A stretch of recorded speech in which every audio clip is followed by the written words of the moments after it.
Hey everyone, welcome to my studio. This week we had the longest day of the year, which means we are midsummer. And I want to share with you some of the flowers in my garden that are influencing my pendants and some of my other work right now. These are great. These are great. Very spiky, but this pink beauty is what I'm going for. Let me pull it out into the light. This is a dahlia. I don't know what the name of it is, but here it is in the sunlight. Isn't that gorgeous and spiky and interesting? I want to make a pendant that has some of this beauty on it and maybe just surround it with green, sort of like what you're looking at right now. Here is another dahlia in my garden that is totally amazing. Maybe I'll try to do one like that. Isn't that gorgeous? All right, I'm ready to start on this. I've drawn a little image of it and I simplified it just a little bit by not having as many petals. However, this is still pretty complicated, so I'm not sure how closely I'll follow this. Probably just follow the colors. And I'm gonna use Smalti for the petals, and then I'm not sure if I'll use Smalti for the background or if I'll use filati. We'll see. But I'm ready to get started. This flower has so many fiddly parts that I am cutting some pieces ahead of time just to have some small, skinny strips, sort of like the petals to start with, so that I will have something to work with and shape that's not just a block of Smalti like this. I probably have to cut these, is what I'm saying, to fit the design. But it's not as much work as starting with something that's more like a block. That's it.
That instead of doing a tiny pendant, I'm going to do a flower in this round substrate that I have, and I'm going to use Smalti to get all that texture.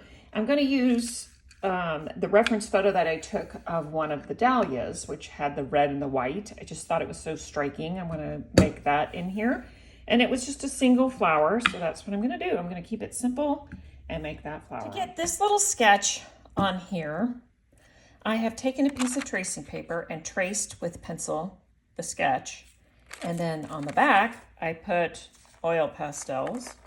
I just took yellow because I thought it would show up well on the black, and now I am going to put it in here and trace it with ballpoint pen and hope that it transfers. If I just used regular transfer paper, I wouldn't be able to see it, I think, because it would be black. And I used to have some white transfer paper, but I don't know where it is. So this was faster than finding my white transfer paper, which I may or may not have anymore. That worked pretty well. I can now see the design and get after it. This thinset is a mixture of wine red and red 241.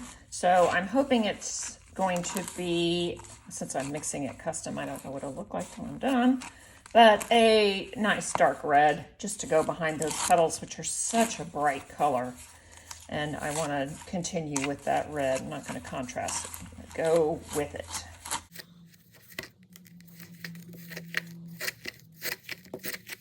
I'm going to tackle this one petal at a time, and I have my reference photo right here just so that I can see the detail. So when I say petal, I mean one red petal with the white petals that are on top of it. So I'm going to start here with this bottom one, and it's got whatever.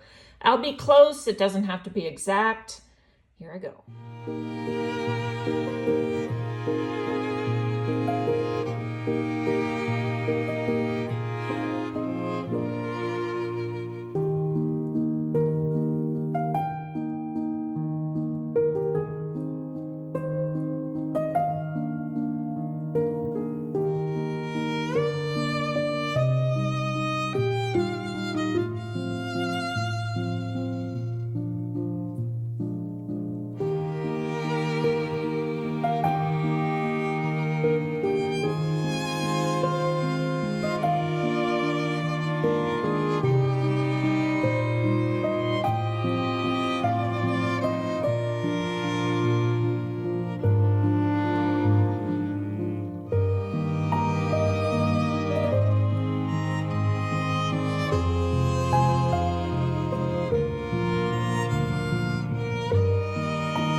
Background on this, and before I begin, let's look at the reference photo again.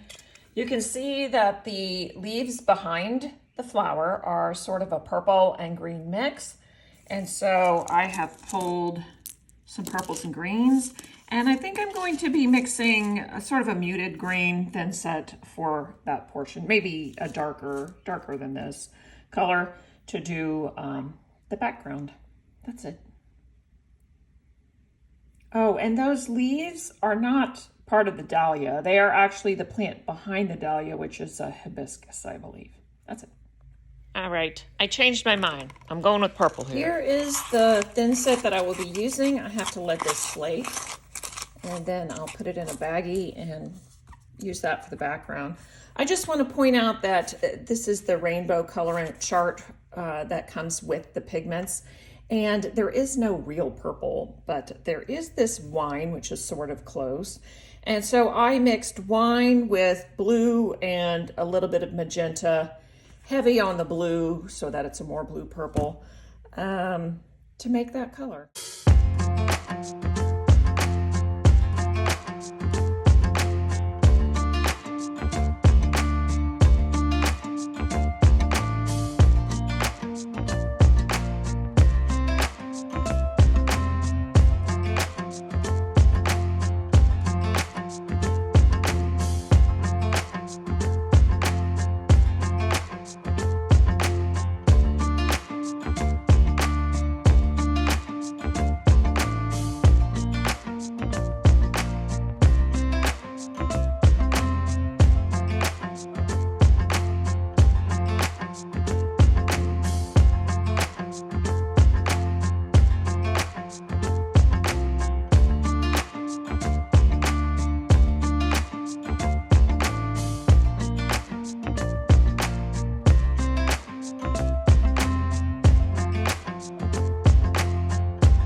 it together.